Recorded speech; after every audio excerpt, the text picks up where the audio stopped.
आज हम समय में लगभग 5000 साल पीछे जा रहे हैं। एक ऐसे शहर की गलियों में जो दुनिया के सबसे पुराने नियोजित शहरों में से एक माना जाता है।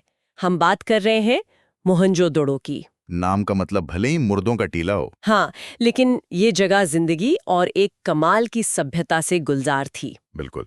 और हमारे पास ओम थानवी के यात्रा वृत्तांत अतीत में दबे पांव पर आधारित कुछ स्रोत हैं जो इन खंडरों को एक जीती जागती तस्वीर में बदल देते हैं। तो आज हमारी कोशिश रहेगी कि इन खंडरों में छिपी कहानियों, वहाँ के लोगों के रहन सहन और उस सभ्यता की अनोखी खूबियों को समझा जाए। हाँ, वो खूबियां जो आज भी हमें हैरान कर देती हैं। तो चलिए इस पुरातात्विक स्थल की एक गहरी पड़ताल शुरू करते हैं और देखते हैं कि 5000 साल पहले का ये शहर आज हमारे लिए क्या सबक रखता है। जरूर।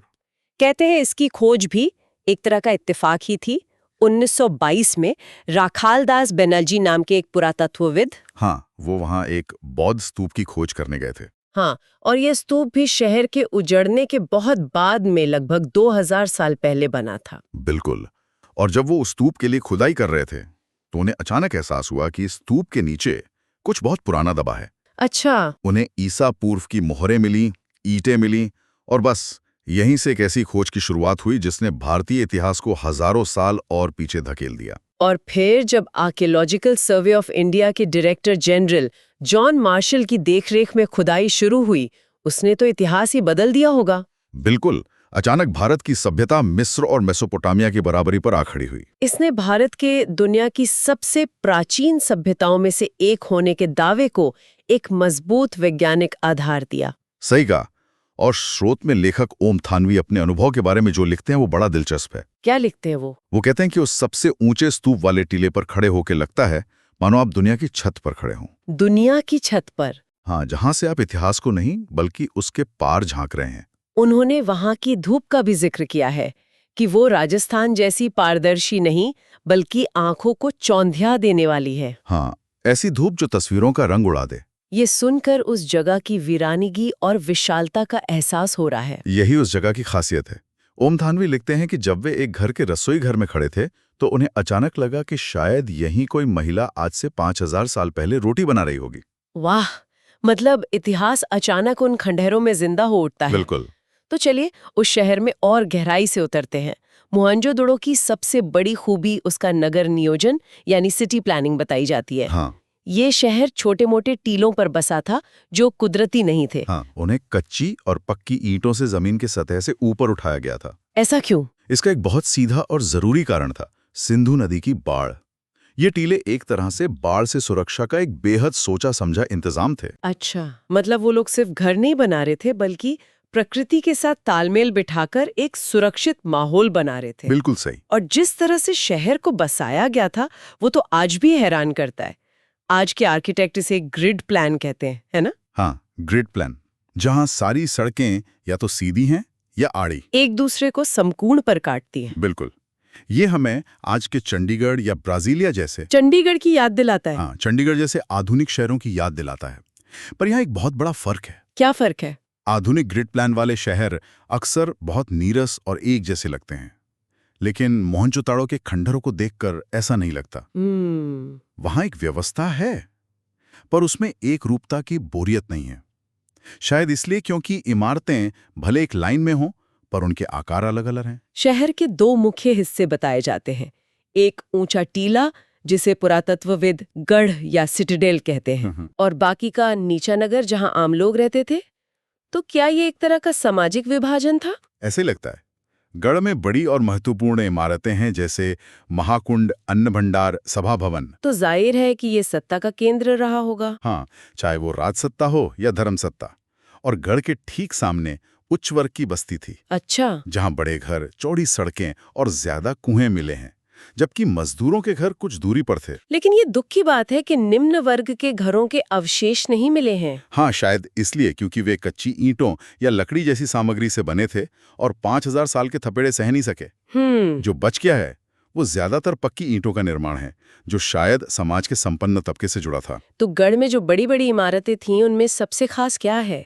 मैंने महाकुंड या द ग्रेट बाथ के बारे में बहुत सुना है। महाकुंड वाकई एक अजूबा है। सोचिए, एक 40 फुट लंबा, 25 फुट चौड़ा और 7 फुट गहरा पक्का बना हुआ तालाब। इतना बड़ा? हाँ। और इसमें उतरने के लिए उत्तर और दक्षिण से सीढ़ियां हैं। माना जाता है कि ये किसी धार्मिक अनुष्ठान के लिए सामूहिक स्नान की जगह थी। और इसकी इंजीनियरिंग के बारे में भी कुछ कमाल की बातें हैं ना? हाँ, और यही बात इसे खास बनाती है। कुंड का पानी रिस ना सके, इसके लिए दीवारों पर चूने और चिरोड़ी के गारे का प्लास्टर है। अच्छा। पानी के लिए पास में ही एक दोहरे घेरे वाला कुआं है और गंदे पानी की निकासी के लिए पक्की ईंटों से बनी ढकी हुई नालियां थी। कमाल है। ये वाटर प्रूफिंग और ड्रेनेज सिस्टम 5000 साल पहले एक बहुत बड़ी उपलब्धि थी। बिल्कुल।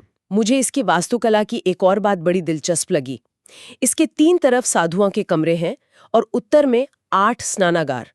पर किसी भी स्नानागार का दरवाजा दूसरे के सामने नहीं खुलता। हाँ, ये प्राइवेसी का जबरदस्त ध्यान रखा गया है। वाकई। पानी पर उनकी ये महारत इतनी अनोखी थी कि कई इतिहासकार इसे महज एक नदी घाटी सभ्यता नहीं, बल्कि एक जल संस्कृति कहते हैं। जल संस्कृति, वाटर कल्चर। हाँ।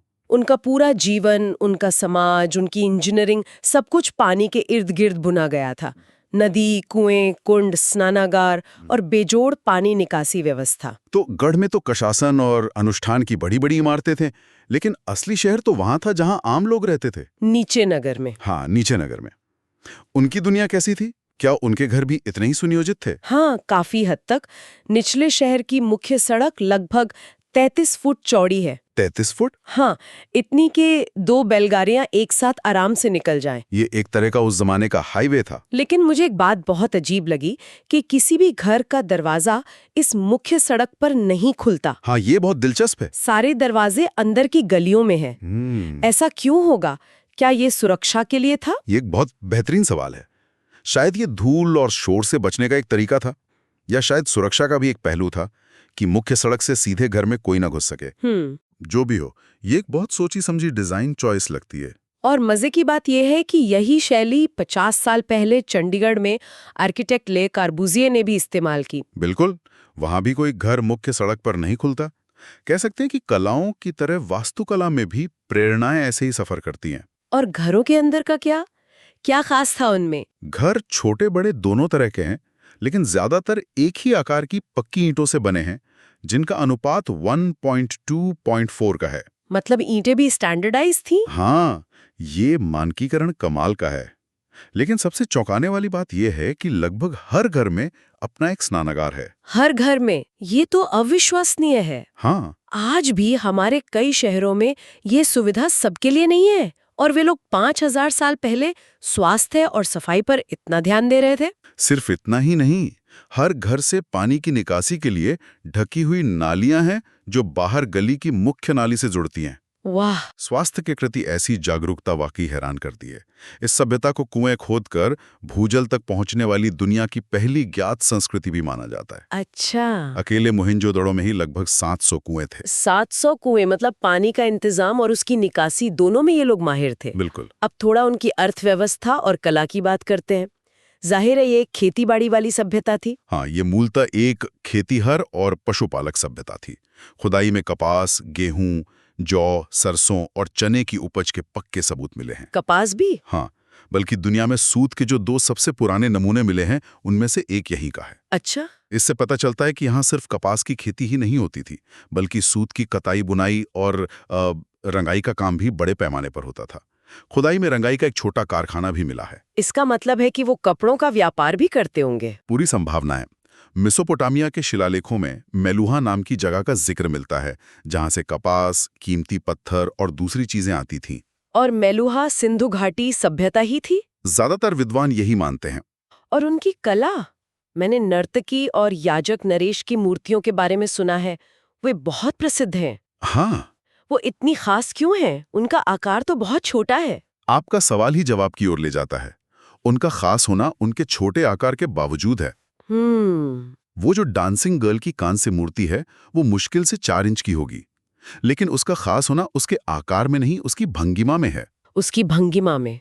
हाँ, एक हाथ कमर पर, दूसरा घुटने पर, थोड़ी सी अकड़ और चेहरे पर एक आत्मविश्वास। उस छोटी सी मूर्ति में एक तरह की स्वच्छंदता झलकती है जो उस समाज की सोच के बारे में बहुत कुछ बताती है। और वो दाढ़ी वाले याजक नरेश की मूर्ति? वो भी वैसी ही है।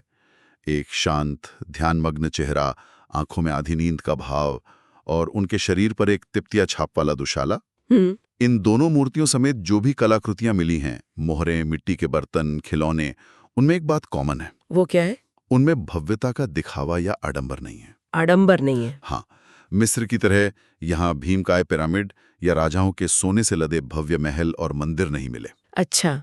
मूर्तियां छोटी हैं। याजक नरेश का मुकुट भी बहुत साधारण है। उनकी नावें भी मिस्र की नावों जैसी होते हुए आकार में छोटी थीं। तो क्या हम इसे एक लो प्रोफाइल सभ्यता कह सकते हैं? हाँ, कुछ हद तक, लेकिन मैं लो प्रोफाइल की जगह समाज केंद्रित शब्द इस्तेमाल करना बेहतर समझूंगा। समाज केंद्रित। हाँ, उनका ध्यान किसी एक राजा या देवता की भव्यता पर नहीं, बल्कि पूरे समाज की बेहतरी और व्यवस्था पर था। ये एक सूक्ष्म लेकिन महत्वपूर्ण अंतर है। मतलब उनका सौंदर्य बोध राज पोषित या धर्म पोषित न होकर समाज पोषित था। बिल्कुल। को आकार से जोड़ते हैं, ऊंची इमारतें, बड़े स्मारक। लेकिन मोहनजोदाड़ो हमें सिखाता है कि महानता व्यवस्था, कला और सामुदायिक जीवन की गुणवत्ता में भी हो सकती है। बिल्कुल सही। ये एक तरह का प्राचीन मिनिमलिज्म था, जहां जरूरत और सुंदरता पर जोर था, दिखावे पर नहीं। आपने बिल्कुल सही समझा। उनकी महानता आकार में नहीं, कला और व्यवस्था में थी। अब उन सवालों पर आते हैं जिनका जवाब आज तक नहीं मिला। सबसे बड़ा रहस्य तो यही है कि यहाँ शासन कैसे चलता था। अगर कोई राजा था तो उसके महल या मकबरे क्यों नहीं मिले? ये इस सभ्यता की सबसे अनूठी और रहस्यमयी बातों में से एक है। खुदाई में औजार तो बहुत मिले हैं, जैसे पत्थर और तांबे के उपकरण, पर हथियार लगभग नहीं मिले हैं। हथियार नहीं मिले, इसका क्या मतलब निकाला जाए? क्या वे शांतिप्रिय लोग थे? ऐसा ही लगता है। हथियारों का न मिलना ये बताता है कि ये सभ्यता शायद सैन्य ताकत से नहीं, बल्कि आपसी समझ और सामाजिक नियमों से अनुशासित थी। एक ऐसा अनुशासन था जो किसी डर से नहीं, बल्कि व्यवस्था से आता था। वो नगर नियोजन से लेकर मोहरों के ठप्पों और साफ सफाई तक हर चीज में दिखाई देता है। और उनकी लिपि, उन मोहरों पर बने सुंदर चित्र जैसे अक्षर, आज तक कोई उन्हें पढ़ नहीं पाया। हाँ, न जाने उनमें क्या राज छिपे होंगे। बिल्कुल। और एक और बड़ा सवाल है, इस महान सभ्यता का अंत कैसे हुआ? ये सबसे बड़ा सवाल है। इतनी विकसित, इतनी व्यवस्थित संस्कृति अचानक गायब कैसे हो गई? इस पर अलग अलग थ्योरीज है ना? हाँ, कई अनुमान हैं। कुछ कहते हैं कि किसी बाहरी आक्रमण ने उन्हें खत्म कर दिया, पर इसके पुख्ता सबूत नहीं है। तो फिर एक मजबूत थ्योरी जलवायु परिवर्तन की है। शायद बारिश कम होने और कुओं के ज्यादा इस्तेमाल से भूजल स्तर बहुत नीचे चला गया। अच्छा, पानी की कमी? हाँ, हो सकता है पानी के अभाव में ये हरा भरा इलाका धीरे धीरे उजड़ गया। दुख की बात यह है कि अब इन सवालों के जवाब मिलना और मुश्किल हो गया है। बिल्कुल। सिंधु नदी के पानी के रिसाव और दलदल की समस्या के कारण यहाँ खुदाई का काम बंद कर दिया गया है। तो अब जो खंडहर बचे हैं, उन्हें बचाकर रखना ही अपने आप में एक बड़ी चुनौती है। बहुत बड़ी चुनौती। तो मोहनजोदाड़ो की इस यात्रा से हमने एक ऐसी सभ्यता को जाना जो 5000 साल पहले भी शहरी नियोजन, स्वास्थ्य और कला में हमसे कहीं आगे थी। हाँ। एक ऐसी सभ्यता जिसने सैन्य ताकत या दिखावे पर नहीं, बल्कि सामाजिक व्यवस्था और सौंदर्य पर ध्यान दिया। ये एक ऐसी संस्कृति थी जिसका सौंदर्य किसी राजा या धर्मगुरु का मोहताज नहीं था, बल्कि वो समाज के हर हिस्से में रचा बसा था। जैसा कि हमने चर्चा की, भव्यता आकार में नहीं, कला में दिखाई देती है। और अंत में एक विचार। खुदाई में तांबे और सोने की बहुत बारीक सुरियां मिली हैं। स्रोत बताते हैं कि ये शायद कशीदाकारी यानी एम्ब्रॉयडरी के काम आती होंगी। अच्छा। हमने याजक नरेश की मूर्ति का जिक्र किया। उनके बदन पर भी एक गुलकारी वाला, मतलब कढ़ाई किया हुआ दुशाला है।